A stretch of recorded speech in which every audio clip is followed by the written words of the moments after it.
Hello and welcome to the Transfers Podcast, powered by FootballTransfers.com, a new podcast where we bring you news, insight and analysis on that most important of the least important things, football.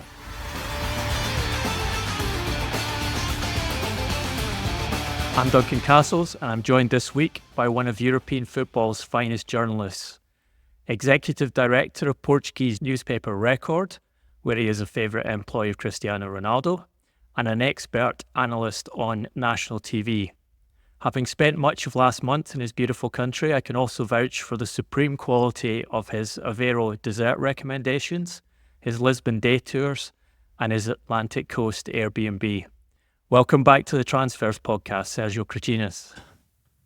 Hi Duncan, how are you? Very good, how are you doing?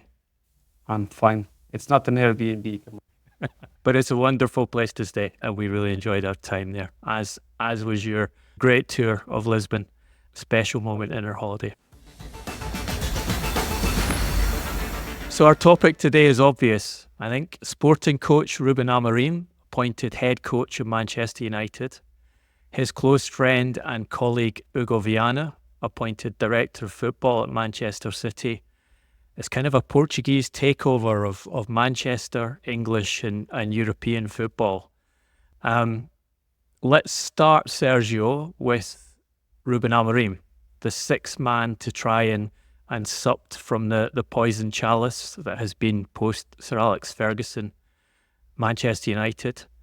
How did this come about? How did Ruben Amorim end up leaving Lisbon mid-season when people were expecting him to do one more campaign there and one more very successful campaign? They're the champions and top of the Portuguese league at the moment, to take the Manchester United job in such a rapid period of time?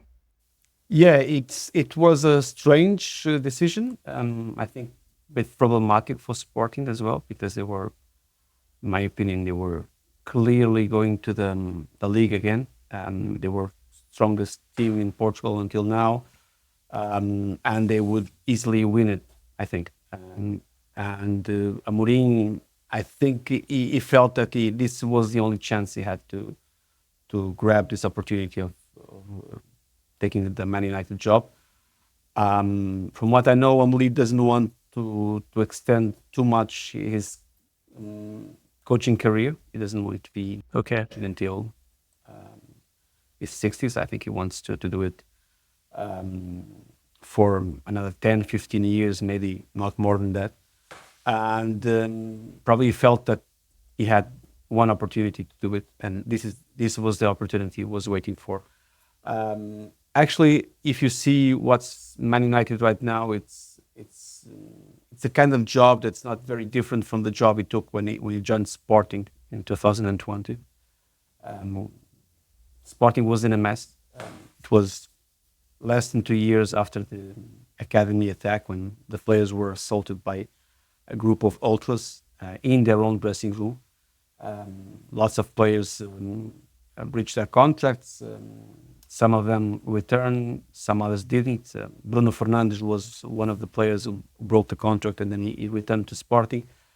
Also Rafael Leão, another player who never came back. Rui Patricio, who went to Wolverhampton Wanderers off the back of that. William Carvalho, who joined Betis. Gelson Martins, who later joined Atletico Madrid as well. So lots of players, lots of top players. Including Bas Dost, another striker, the Dutch striker. The many important players from Sporting broke the contract, and basically it left the club in a mess, without money, without good players, and the club was in a really tough time. And Amorim saw an opportunity. He left Braga as well, and he was doing brilliantly at Braga. He only managed Braga for 13 games, and he won 10 of them, including twice against Sporting, twice against Porto, and once at Benfica. So you see how impressive his results were. And won the League Cup as well. Yeah, I won the League Cup after beating Sporting and Porto. He was knocked out in the Europa League by Rangers, actually. But only 13 games in Braga and Sporting. It was his first job as a first division, a first league coach, and Sporting paid 13 million euros to get him from Braga. So you see, and he took the opportunity as well because he felt that club needed a change, and he could be the guy who would be basically gathering all the pieces of a broken club. And I see that he looks at Man United the same way. The club that needs, as huge club, big club, kind of shattered right now, and he feels there's an opportunity for him to work. It's much easier for a coach, and he knows that, to go to a club where the expectations have been low in the last years, and develop the club and work things from there, than going to a club who normally is winning. I mean, let's say the example of Man City, taking Guardiola's shoes will be a problem for anyone that does that, as it was in Manchester United in the post Sir Alex Ferguson. So I think in Amorim's mind is very clear that the club, and he said that the club that he really wanted to work after Sporting was Manchester United. And he saw this probably as the only opportunity, because if he didn't take the job now, they would go for somebody else, and the job would not be available in the summer. That's the explanation why he did that right now. I think if you ask my opinion, I think it's not very correct for him to, because there's a commitment apart from the contract, the legal contract you have with the club. There's a commitment with the fans. Sporting is a big club in Portugal. A big commitment with the fans that you are breaking, and of course you don't sign a contract with every fan, but the fans are hoping you to finish the season and to do what somehow you were promising to do in the end. But okay, is a decision, and the fact is most of the Sporting fans are more than angry against him. They are really thankful for what he did in the club in the last year. So he has a little bit of experience at Manchester United, in the sense that he spent a week there in 2018 as an intern with Jose Mourinho. Mourinho was lecturing at Lisbon University at the time, and Amorim was one of his students. From what I gather, he very much impressed Mourinho during that period, and some of the people close to Mourinho thought that he might try and hire Amorim as an assistant that summer, although in the end Amorim went to a third-tier Portuguese club and coached Casemiro for a few weeks before he was stopped because he didn't have his coaching badges. So he has seen a bit of what Manchester United has been like in the post-Ferguson era. You say he came in at Sporting in this period of disarray in March 2020. In his first full season at Sporting, he won the title and the League Cup. Tell us a bit about how he turned around that club. I mean, Sporting's traditionally regarded as sort of the third biggest power in Portuguese football, when they were at such a low period, and then so rapidly made them champions, I think for the first time in 19 years. Yeah, first time in 19 years Sporting hasn't won the league since 2001-2, and I think there was a perfect storm as well for Amorim. You went there in the right moment. Back then, Sporting, they were also struggling, and the club president was struggling with the ultras. The ultras were always booing him and making a really bad atmosphere in the stadium for their own team. Mm-hmm. That was the COVID season, 2020-21. Most of the games, the stadium were empty, and I think by the end of the season, the government allowed like 1/3 of the attendances to be the stadium. So it was quiet. Mm-hmm. So we had some tranquility to start work. I remember one of the first games of that season, Sporting were knocked out in the qualifying rounds of the Europa League against the Las Clins, and they were beaten, I think, 4-1 at home. It was a really bad defeat. So Sporting were out of European football as well that season, which, in my opinion, helped them in the league. And they were also struggling. Well, the rivals, Benfica especially, was struggling a lot that season. He made a lot of mistakes. And so they got the perfect opportunity. And in the end, they started winning games. And they only had one defeat in the league, which was I think the second to last game of the season at Benfica. But they made a very good season in a perfect storm, in a perfect conditions for everyone in the club. So yeah, they definitely deserve it. Ruben Amorim signed players. Most of the players were signed from smaller clubs in Portugal, or players who were somehow discredited in their own clubs. I remember they signed Fedal, Moroccan central defender from Betis. They signed Adan, the goalkeeper, former Real Madrid goalkeeper. So lots of players who had something to prove. That's clearly something that Amorim likes. Players who are looking to prove something in their careers. Signed the guys from Famalicão, Pedro Gonçalves, who became probably the best player of the season. Nuno Santos from Rio Ave, all these players thirsty with the hunger of winning, and that's how he built a team. I think I remember one thing he said. He was always very honest to the players and honest to the press. Passionate but cool, cool-minded all the time. Reading the games really well, very, very demanding with the players when they won, and very comprehensive when they didn't win. So he's a really captivating personality. Has some brightness in him. People trust him. It's very easy to like Ruben Amorim. I would say he's definitely the kind of guy that you would like your daughter to with. That seems to be a common theme when you talk to people about him, is his strength of personality.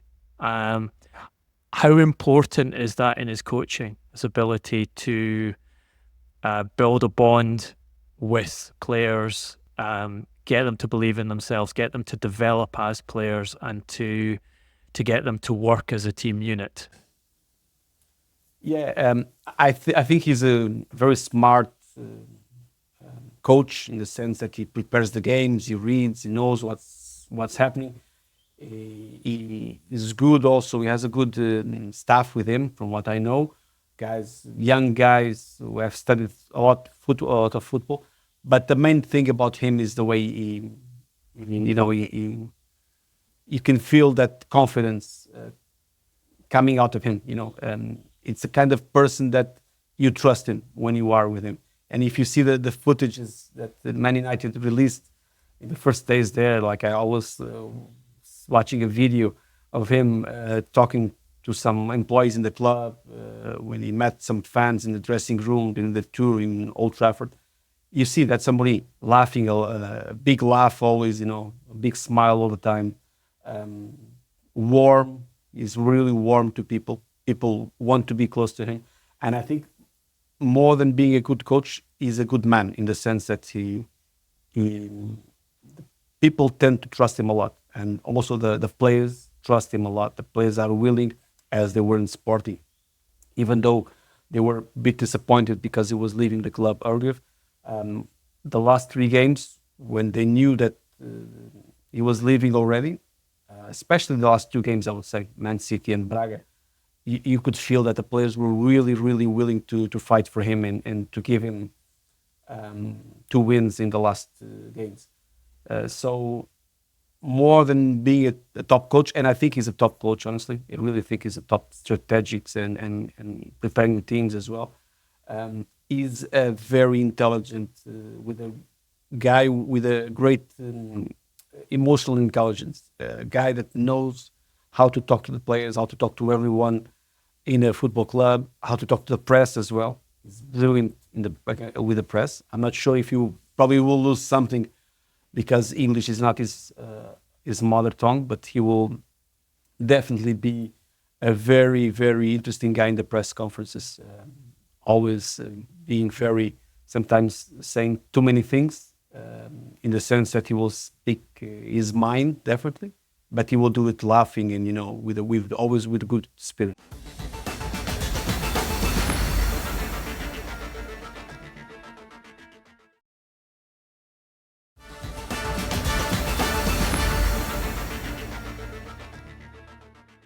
Many aspects of what you're saying there are reminiscent of younger Jose Mourinho when he was moving from Portugal to English football. That ability to get everyone on board, to be a magnetic personality, to laugh and joke with the staff, to get a response from players quickly, and also the handling of the press. I think all of those apply to how Mourinho was when he transferred from Portugal to England. You mentioned the coaching staff. As I understand it, he wants to bring 6 assistants with him from Sporting. Carlos Fernandez, Adelio Candido, Emmanuel Ferro, goalkeeping coach George Vital, sports scientist Paulo Barrera, and analyst Eduardo Rossellino. I've been told that he, as when it comes to training ground work, a lot of the work on the training pitch is done by those assistants, and Amorim is more of a team builder, organising the players and also working on the tactical side for matches. Is that correct? Yeah.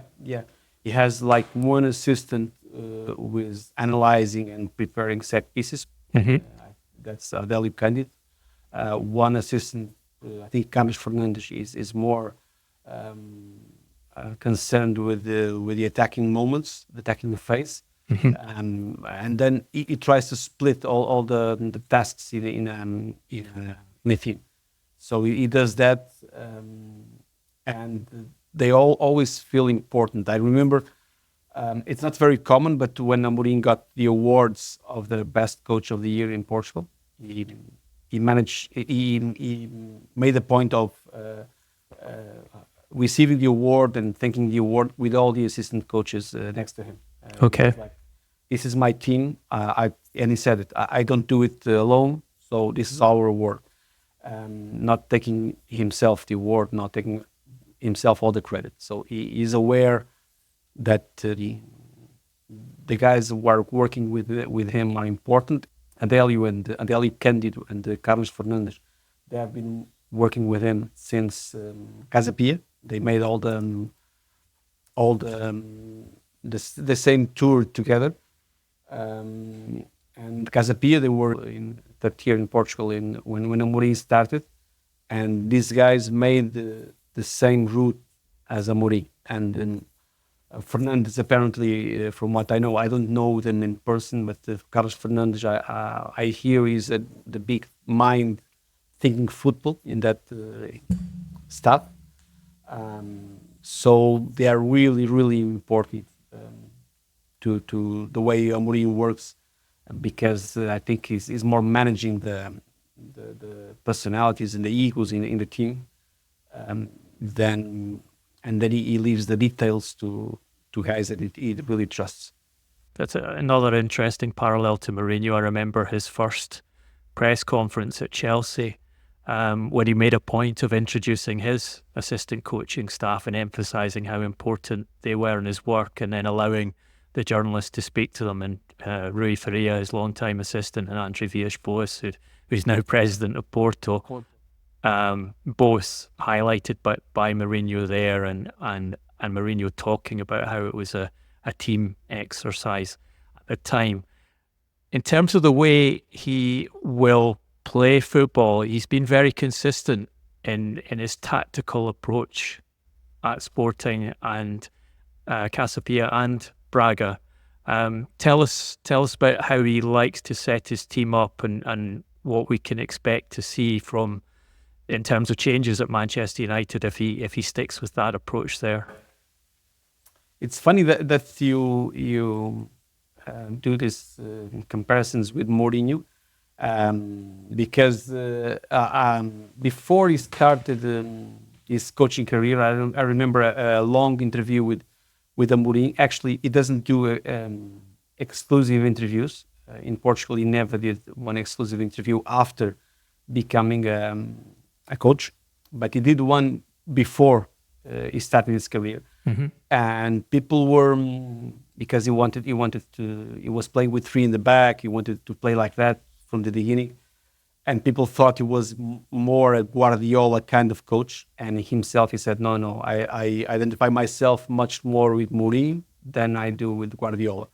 So he sees himself, or he saw at least before he started his career, a guy that had football ideas closer to Mourinho than to Guardiola.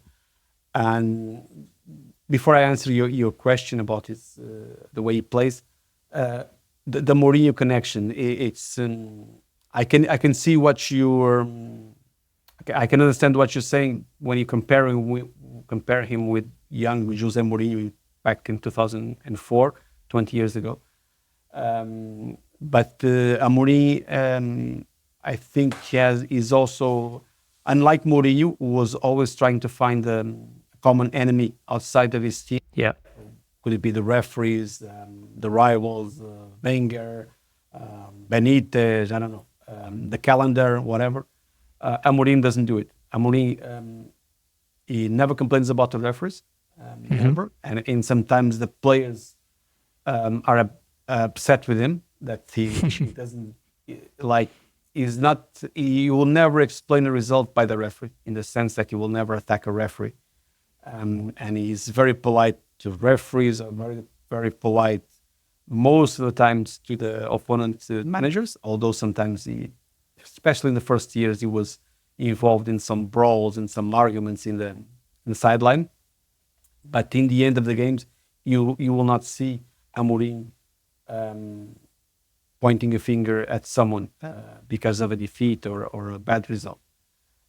So I think that's a bit different from Jose, because Jose always, one of his strategies to keep the players with him and united was find an external enemy that could be like a bit of like a Don Quixote de la Mancha, finding a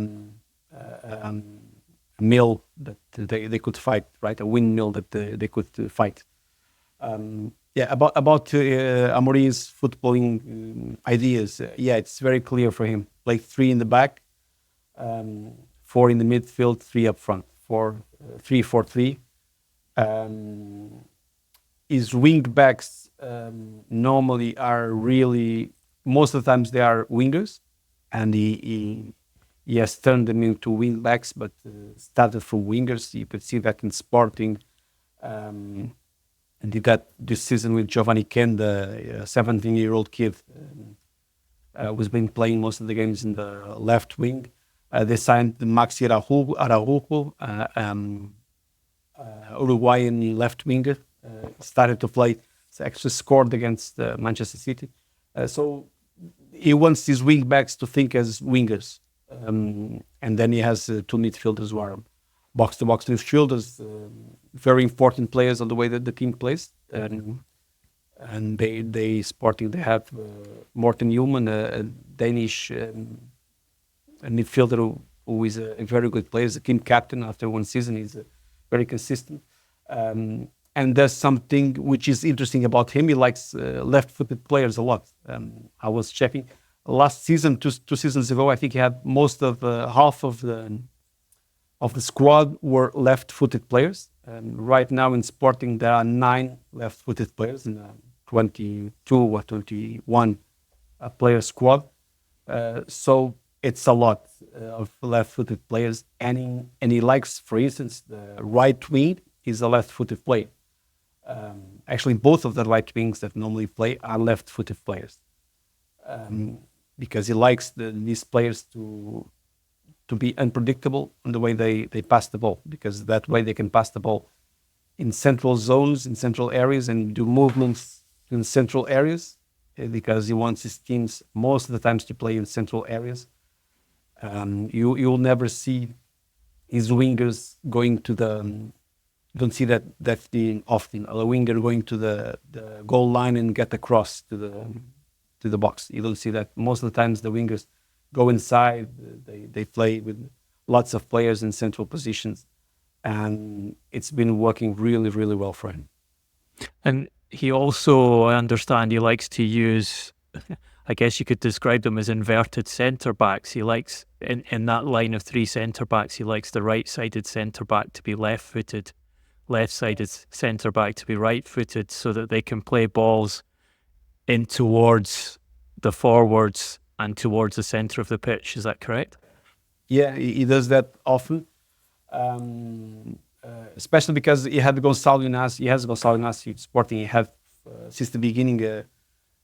He was a kid, and Amorim brought him to the first team, and he's a starter for Sporting right now. Gonçalo Inácio is a left-footed centre back, and most of the times he has played on the right side, because that way he could pass the ball to central areas and give a different pass. But I think he also has to do with the right wing. I think when this season, since he's been playing with a left-footed right winger, Inácio has been playing most of the times on the left, because they have also signed De Bast, the Belgian defender, who is very good with the ball as well, and he's been playing on the right side of the three in the back.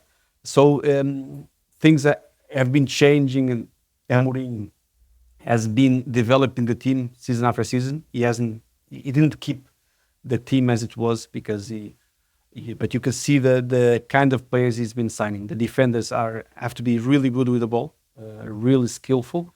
He wants really fast defenders as well, because he wants to play in high press, and have the defenders playing as closer to the midfield as they can.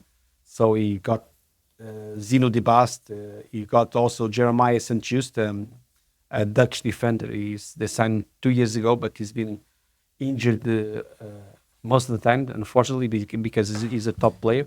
And I think he has a record. This St-Just has a record of the fastest player ever in the Bundesliga, I think. Okay. Or one of the fastest players ever. It's something that for Amorim is crucial, that have really fast defenders, and they should be really good with the ball, because they want the defenders to be able to deal with the pressure from the opponents, not being in panic when they have an opponent putting some pressure on them. And also to be able to create play from the back. Yeah, of course. And if you see the Man City game, the first goal that Sporting scored, it's something that they do a lot, that kind of move. It was a movement inside from the right winger, Giovanni Kenda, and he's left-footed, and he passed a long ball on the ground, but a long ball to Gyokeres, who ran around the defender and got the space to be alone in front of Ederson. So that's, if you see, people who are listening to us, look to the goal, the first goal of Sporting against Man City, and you can compare with the first goal of Sporting this season in the first league game. It's just like it's like a Xerox goal, you know. Talking to a couple of coaches about the way he played it, they noted the comparisons to Antonio Conte's Chelsea, particularly his first season at Chelsea, having Victor Gyokeres as this dominant forward in the way that Diego Costa was for Conte, playing with three centre-backs and then wing-backs who were converted wingers, defending with a flat five, getting the ball forward quickly from defence to attack.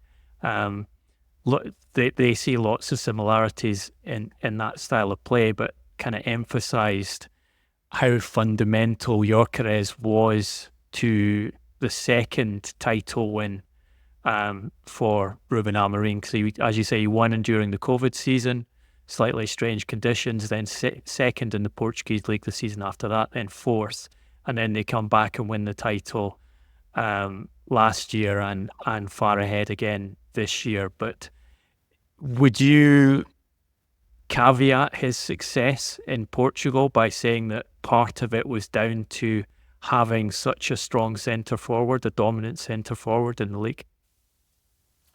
Well, it didn't. Gyokeres was signed the last season, so they won the league in 2021 without such a powerful striker. Actually, that season they only got a striker in January with the signed Paulinho from Braga, and Paulinho is a totally different kind of striker than Gyokeres. Gyokeres, as you say, is a dominant striker. Is the kind of striker that can play alone up front and still be a huge headache for the defenders. And Paulinho is not like that. Doesn't have the speed, the ability to carry the ball that Gyokeres has. So when I say he's clearly a coach that has developed the team, that has developed also his footballing idea, has to do with that, because he got a striker like Gyokeres that was different from all the other strikers he had in the past, and because he felt that this was the right striker to play in different ways in a game. And Gyokeres is a very complete striker because he can play in short spaces inside the box, but he's really strong when he plays deep, and he can do runs in the back of the defense, and he can basically lower the block when you have a player like that, lower your block and just stretch the game with long balls to him, because he can do. He's a massive striker who has been destroying the defenses in Portugal. But it's not only Portugal, but if you see what he's doing also in the Champions League, you can see that he has reached also the level, the Champions League level. So it's probably the most, I would say, the most influent player in Portuguese football since probably Mário Jardel 25 years ago. Yeah, 66 goals in 68 games at Sporting. Plus assists and plus the things that are not measured in the stats, all the amount of runs that he does in a game, the times that he doesn't allow the opponents to be calm and safe when they have the ball, because he pressures. It doesn't allow the opponents the defensive line of the opponent to go much high on the pitch, because he will be a threat if they go up on the pitch. So it's something that you cannot measure on stats, but you can see it every game. Amorim has talked about taking players from Sporting. He's been asked about taking players from Sporting to Manchester United, and he said, "I won't sign any in January. In the summer, I don't know. We'll see." Who do you think he will try and acquire? I mean, Gyokeres seems to be the obvious candidate, given that he was so important in that current Sporting team. Given that he will move on from Sporting, I think it's €100 million release clause he has in his contract. One, do you expect him to pursue him as first choice? And two, do you think Gyokeres would choose to go to Manchester United over other clubs that are interested in him, such as Arsenal?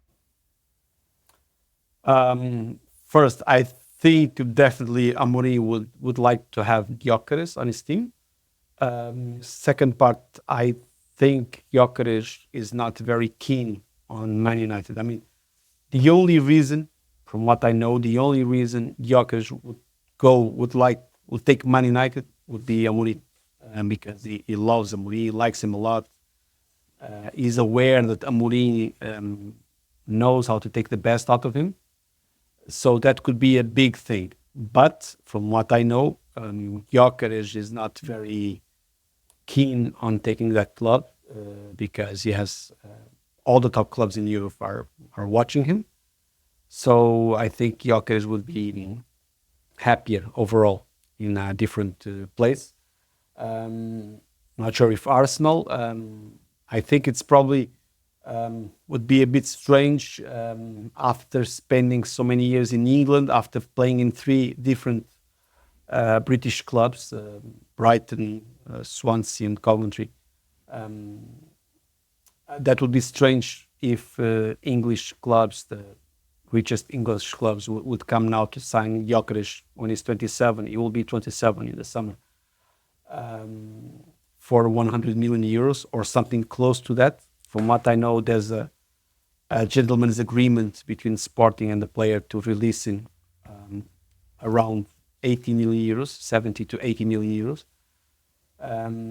But that would be strange how the English clubs would sign a player like that, and he was available for 24 million euros a year ago, and they didn't do it. For instance, it's always, when you think in Portugal, that Everton was also chasing Gyokeres when Sporting signed them. And in the end, Everton signed the Portuguese striker Youssouf Chermiti from Sporting. They paid 10 million euros, I think, for him. And they, with that money, they basically contributed to Sporting signing in Gyokeres, with the best deal Sporting ever did. I think it will depend on the needs that he sees in the Manchester United squad. And some of the players who seem really bad in Manchester United right now, I think that Amorim could turn them into good players and important players in the team again. So I think, first of all, you will have to see the needs that he has in the club. I would not be surprised if he's interested on a player like Pedro Gonçalves, for instance. He keeps saying the best things about Pedro Gonçalves, like he's one of the best players he has ever worked with. He likes him a lot. I think Giovanni Kenda, definitely for his age, he's only 17. He has been already called for the Portuguese national team, but he hasn't played. But he's a player with a lot of potential. Plays right winger, and he's left-footed. Giovanni Kenda definitely kind of player that Amorim would take. I think he would like to have him. Then you think about even Morten Hjulmand. It's funny because in this interview I mentioned before, that long interview Amorim said that he was giving examples of players that he likes and he doesn't like. And he says that as a midfielder, for him, his reference was Xabi Alonso and Busquets. And he was saying that, I'm going to quote his sentence, "I sometimes have arguments and wars with my colleagues when he was doing the degree. So sometimes I have wars with my colleagues because everybody loves Casemiro a lot and players like that. And for that position, I like players with more intelligence than speed to recover the ball and aggressivity." So it's funny because he was giving this example that everybody else liked Casemiro, and he says, "No, I don't like players like Casemiro. I like players who are more intelligent, fast to recover the ball." So you can imagine that in his idea, a perfect midfielder is more a Xabi Alonso or a Busquets than a Casemiro. And in fact, he has Casemiro in Manchester United, so you can have a good hint of what's going to happen to the Man United midfield. So I can imagine, again, Hjulmand could be a player that you would like to take. Morten Hjulmand, the Danish midfielder. And who else? Maybe Francis Trincão, left-footed. But probably you will have players like that in Manchester United. Attacking player. And the other side of this, of course, and what Manchester United will be hoping for is for Amorim to get value and to reinvigorate various of the expensive acquisitions that have been made over the last, even Ten Hag's period, over £500 million spent on transfer fees alone. Are there obvious candidates amongst the Manchester United squad for you that would suit Amorim's style of management, and where you think he will be able to get them playing at a higher level inside his system? Obviously, we can say Casemiro isn't amongst them, but how about someone like Xerxes, Antony, even Harry Maguire or Victor Lindelof? Harry Maguire, it's a good example because in Sporting he had Sebastian Coates until the summer last season. Then Coates asked to leave the club for personal reasons to go back to Uruguay. Sebastian Coates was playing for Liverpool and Sunderland in England. Probably know him. He's a very tall and big centre back. Has a profile, a physical profile, not very different from Harry Maguire, and he was the team captain for Amorim and a crucial player for him on the way the team was playing. Not a very fast defender, and this is a contradiction to what I was saying before.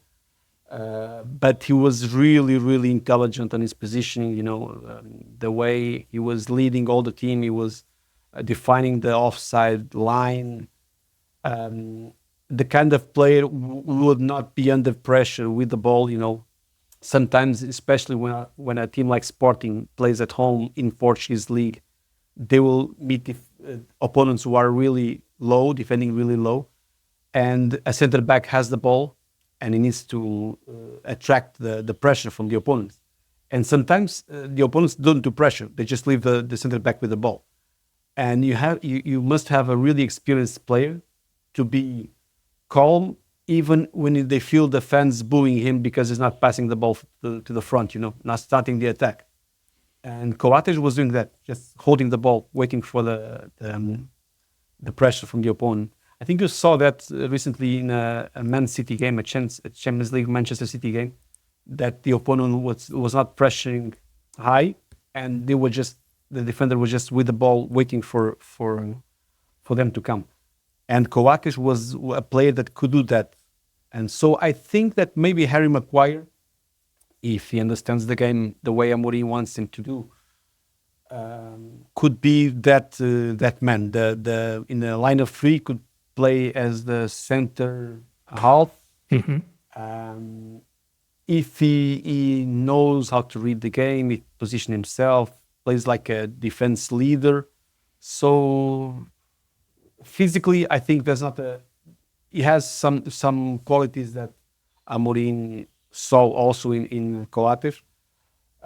So I'm curious to see how he's going to do it. A player like Marcus Rashford, I'm curious also to see if Amorim, because Rashford can be a very vertical player. If Amorim gets into his mind and could be a player that could develop or could restart his career under Amorim.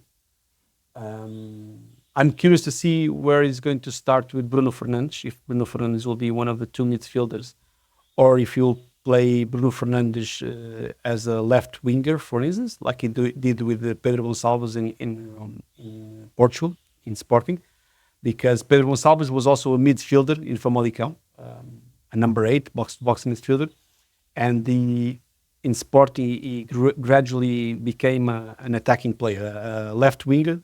He could play going to the center again with an easy ability to shoot, and Bruno Fernandes has that as well. So I can imagine that in Amorim's mind, Bruno Fernandes will be one of the 3 guys up front playing in the left to use his ability to shoot and also to use his aggressiveness to be defending up front.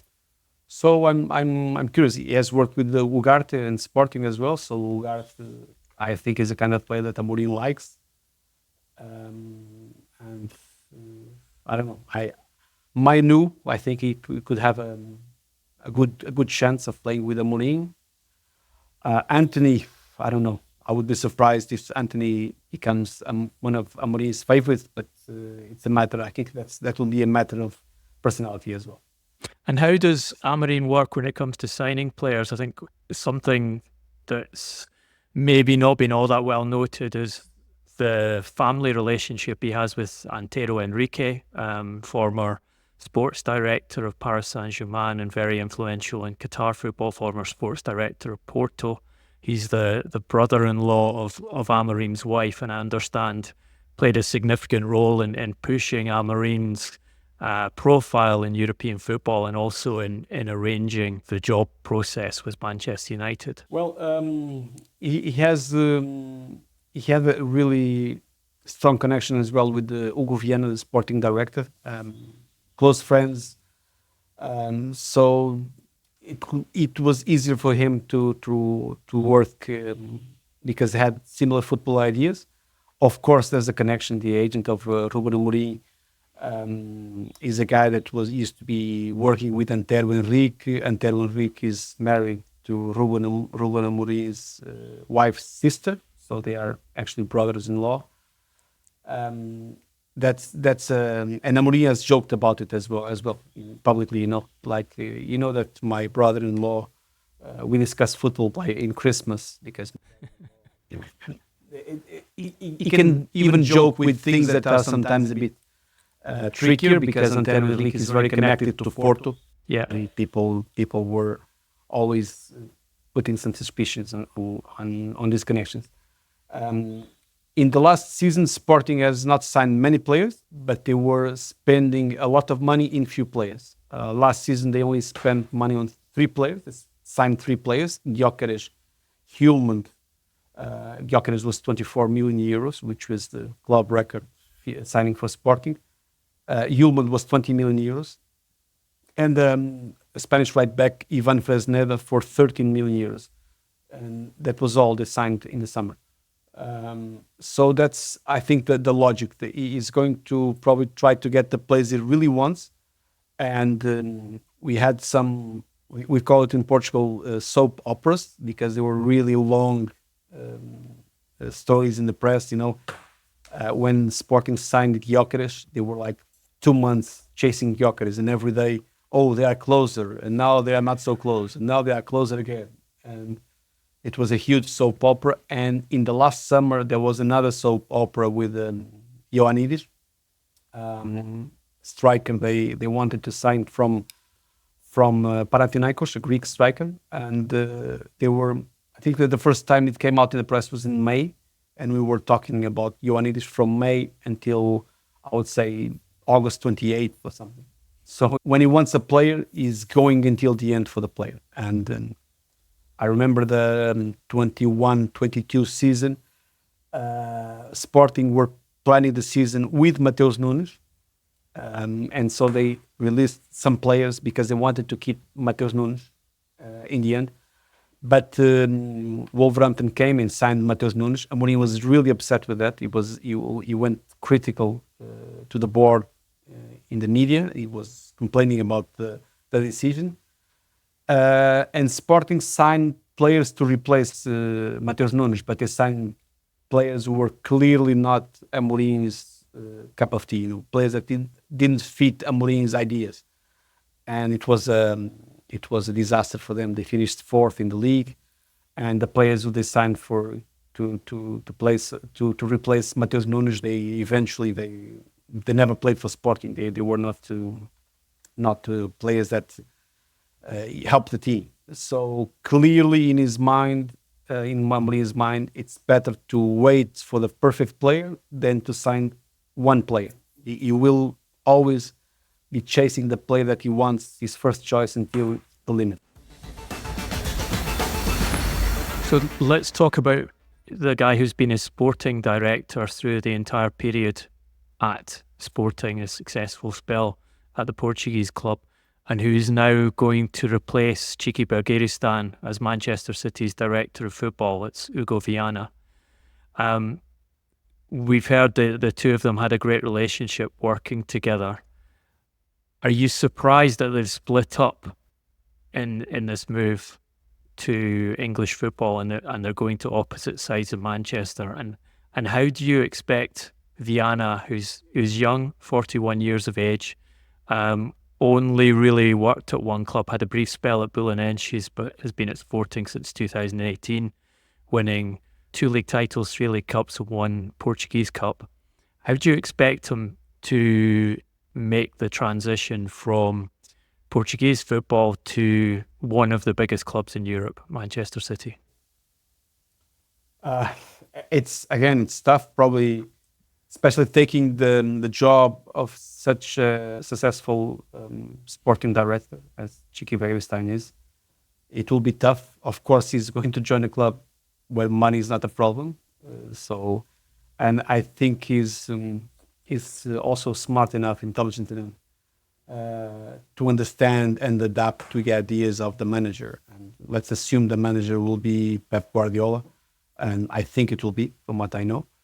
But for him, it will be a big challenge. He's a very low-profile guy. You will not see him talking out loud, not complaining about what's in the press as well. The times I spoke to him, and it was very superficial encounters I had with him. I felt he was a really intelligent guy, and I remember meeting him even before he joined Sporting, and then we were chatting for a bit, and I felt that he was a guy that he was playing in many different countries. He was playing in Newcastle, was one of the first transfers made by Jorge Mendes to Newcastle in 2002. He won the league with Sporting in 2001-2. Was in the World Cup with Portugal in 2002, and then he joined Newcastle. Then he was also in Valencia. He played in Dubai as well. And so he knows a bit of the world, and he has learned a lot. And I think he has agents I talk to say the best about him, in the sense that he's a really honest guy, really respects the people in the business, doesn't do deals behind their backs. And I'm curious to see. In his case, I think he's not going to be exposed as the manager, of course, but he will take a really, really big job, because he's going to replace someone who has been recognized as one of the best in the business. So, of course, people will compare every time. He will be under pressure to perform as well as Begiristain. So I'm curious to see, and even the way he will share the city and the rivalry with Amorim. It will be funny to watch in the upcoming years. What do you know about the process of Viana leaving and Manchester City hiring him? Pep Guardiola has talked about it recently. He said Hugo was the first option. There were other alternatives that were interviewed by the club, but I did not intervene in this matter, and emphasised that it was Cheeky Begiristain and Ferran Soriano who were handling the transition process from Begiristain, who, as you say, I think similarities to Viana in he's a sporting director who stays in the background, who works in the background and doesn't talk publicly, but obviously 20 years more experience than Viana has. How did that come about? Did it catch Sporting by surprise when it was announced by City? No, not really, because from what I know, the first the process started almost a year ago. From what I know, at least the name was thrown to Manchester City stables. I think it was late 2023. Mm-hmm. From what I know, they've been in talks. The first contact was during the year 2024, but I think the end of last season or the start of this season, and Sporting were aware of everything.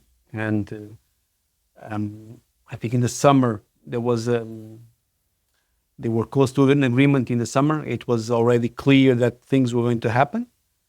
Actually, I got a kind of a hint by a friend in August, who just told me, it's just my feeling that maybe Hugo Viana will join City next summer. So something clearly was going on in the summer. And from what I know, Sporting knew it. It had to be announced because it leaked in the press. And of course, Sporting chose to announce it and stop the little noise in the background around Hugo Viana, and they chose to announce it, that it's going to happen in the end of the season. Although I think probably Hugo Viana will leave Sporting earlier.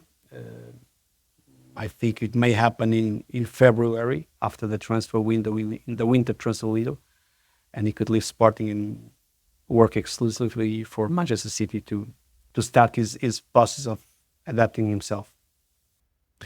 It makes sense that it's been in the works for a long time, because Begiristain has been telling people in football that his time at Manchester City was coming to an end, that he would definitely leave if Pep Guardiola left the club.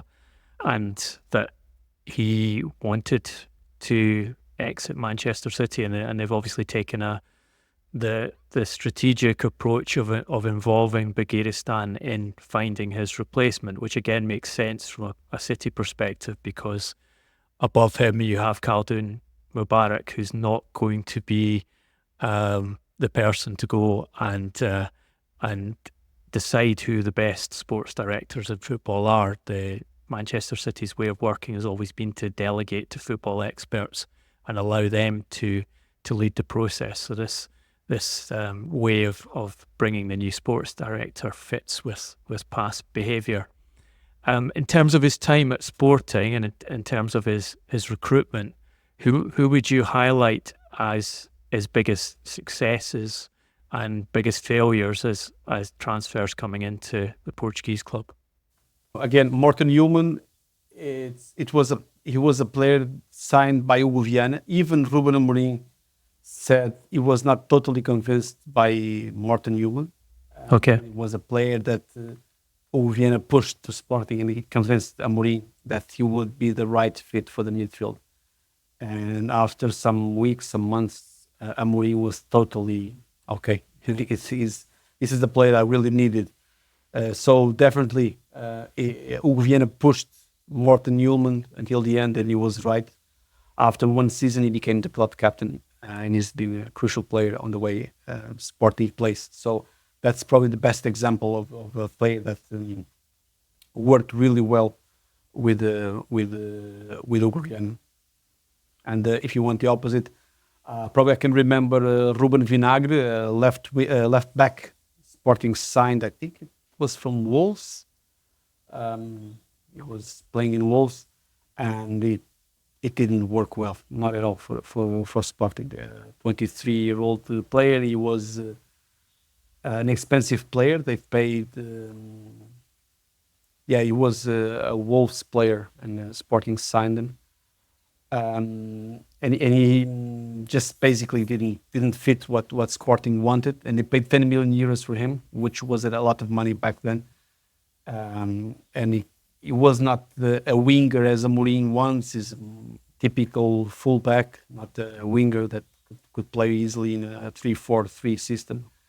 And he had a game which was a disaster against Ajax in the Champions League. Sporting were beaten, I think, 5-1 at home. And it was Anthony that destroyed him.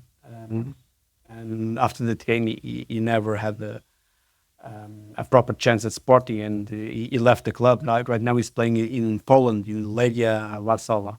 So he's probably the worst signing of Hugo Viana. And do you expect to see Viana and Amorim go head-to-head for some of the Sporting players in the next transfer markets? That would be funny. I never thought about that, but yeah, it could be. Definitely could happen. Although again, we still don't know for sure if Guardiola is staying in Man City. So I'm not sure what's the idea of Man City. I'm not sure if Guardiola stays, if they are going to renovate the team, the squad a lot, because probably lots of the players are getting probably to the end of their cycle in City. Even Amorim will have to do a lot of changes. So I think it will depend on the needs of each of them. Although there are obvious players that Sporting has that would be interesting for top teams in Europe. I can say Kenda, Gonçalo Inácio, Morten Newman, Diomande, the centre back, Osman Diomande. Gyokeres, of course, Pedro Gonçalves, Tricão, lots of players that Sporting has that will certainly be chased in the summer. And how do you expect Viana to respond if this job becomes unexpectedly difficult in the next months, in the sense that City are facing this Premier League investigation, the possibility of huge points deductions that could send them down to the Championship, could radically change the makeup of the squad if players want to leave. as a result of heavy punishments. You can understand the attraction of being offered the job of being director of football at Manchester City, but in many ways it's a potentially highly risky time to come into the club, even if things stay as they are, to try and replace someone, as you've mentioned, of Gyokeres' capabilities at a time when Guardiola is deciding his future. But if the worst happens for City and the whole dimensions of the club from a financial perspective and from an ability to recruit players perspective change, perhaps even more of a risk for Viana. Yeah, definitely. I think there's all these risks. I don't know if he has something in his contract, some exit clause in his contract, if things go really bad in the legal affairs that City are facing. But I think he has signed on the idea that he will be sporting director of a club that has won 4 Premier League titles in a row. Probably in the same club, in the sense that he will have power and money and probably all the freedom to do a top squad. He has faced tough times in Sporting. He was before Amorim, Sporting were really bad and changing coaches every season or twice a season. Made a lot of mistakes. Back then, the club didn't have the money as well. So he has lived through really, really bad times, and he has survived, and he was resilient. So probably he will be, let's say, vaccinated to that. And being prepared to make bold decisions like paying 30 million euros to hire a coach who'd not even completed a full season of football, and taking Amorim to Sporting and that being fundamental to success at Sporting. That was in the end, since the Portuguese clubs, the chairman, the presidents have the final decision on how they spend money. Yeah, but definitely was Hugo Viana was pushing him and pushing the decision to spend the 13 million euros on Amorim. Let's finish up by doing our hero and villain section. Sergio, I will let you choose your hero of recent weeks in world football. Is it too much if I choose David Coote, the English referee, for doing some white powder and saying bad things about Klopp and doing some nasty things on his free time? I don't know if I'm. You can choose him, but you'll have to explain why you're choosing him. Oh, it's. I always have a crush for humans who fail, somehow. Okay, of course, what he did was not right, but in the end, we're all humans, and this is proof that behind the referee, there's a human who does a lot of mistakes. So people who complain about the mistakes the referees do on pitch have to think that the referees can also do mistakes much worse outside the pitch. Well, I hope David Coote recovers from this moment. Probably will never be a referee again, but I think what he has lived in the last days, for all the exposure he got, will probably be a lesson to everybody in world football, not only to referees. Well, my villain of the week will be FIFA president Gianni Infantino for handing Lionel Messi's Inter Miami a place at next summer's inaugural 32-team FIFA Club World Cup, for winning the esteemed trophy that's the MLS Supporters Shield, and then declaring them one of the best clubs in the world and deserved participants in the new FIFA Club World Cup 2025. Infantino's assessment of Inter Miami's qualities was so accurate that less than a month later, they've been knocked out of the MLS playoffs in the first round, which is the equivalent of the last 16 of the tournament. But that hasn't stopped Gianni from ensuring that his favourite American club will be given one of the top seed allocations in December's draw for the group stages of the Club World Cup I think the big question is how many penalties Infantino can organise for his favourite player, Messi, to convert at that tournament. And I believe there's a good chance David Coote could be available to help him with that. Let's hope David Coote is also appointed as a referee to make a final between Inter Miami and Al Nassr, no? Probably that's what we can. Yes, America and Saudi Arabia both in the final with Lionel Messi. Messi, last dance, probably. No? With Lionel Messi scoring the winning goal from a David Coote awarded penalty and taking the golden boot. Yeah, that sounds like a Gianni Infantino perfect tournament. Sergio, thank you as ever for joining us on the Transfers podcast. Thank you, Duncan. We will speak to you again soon. You've been listening to the Transfers podcast, powered by FootballTransfers.com. If you liked what you heard, please follow us on your favourite podcast platform and give us a rating or a review.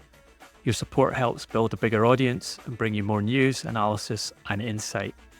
You can also follow and message us on Facebook, Instagram and YouTube at TransfersPodcast. Our Twitter address is at TransfersCast. I'm on Twitter, Instagram and now Blue Sky at Duncan Castles. Sergio has been a conscientious objector to social media long before Elon Musk and isn't on Twitter at all. Our production is by Mark Caulfield at Pro Podcast Production and our music by Mark and David L. Stay safe, be well, and thank you for listening.